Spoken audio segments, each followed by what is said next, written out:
Akafalinina tanteraka ny arabakanao zay manaraka ny mety toetry ny andro an'ny rapitso fatelony volana oktobra 2024. Somary atana andiandraona mandalo ato amin'ny faritra atsimon'ny canal de Mozambique araka izany dia somary azo orana ho amin'ny faritra atsimo iny raha amin'ny herinandro. Ny mandrafitra ny mety toetry ny andro amin'ny ankapobeny kosa dia mbola alizay malefaka hatrany.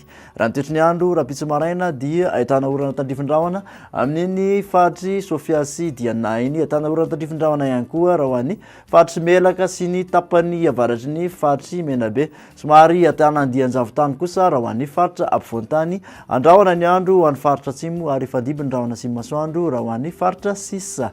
Ny torakandro kosa dia ahitana orana tandrifindrahona avokoa amin'ny faritry Melaky, Menabe, mahazo ny faritra atsimo andrefana, faritra Androy sy ny faritra Anosy. Ahitana orana tandrifindrahona hatrany kosa raha ho an'ny faritra ny Mangoro, fandimby-ndrahona sy masoandro raha ho an'ny faritra sisa.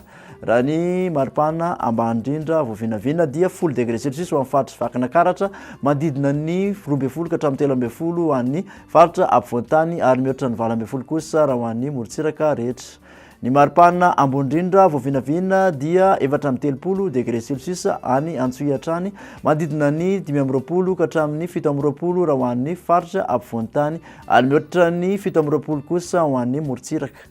Raha mikasa ho any amin'ireo tanàn-dehibe vela Madagasikara ianao dia somary ahitana orana tandrifindrahona any Nairobi, ary ankotrika kosa zany ho an'ny Bangkok, ibalika masoandro ho an'ny Milan, Johannesburg, fandimby-ndrahona sy masoandro ho an'ny Paris.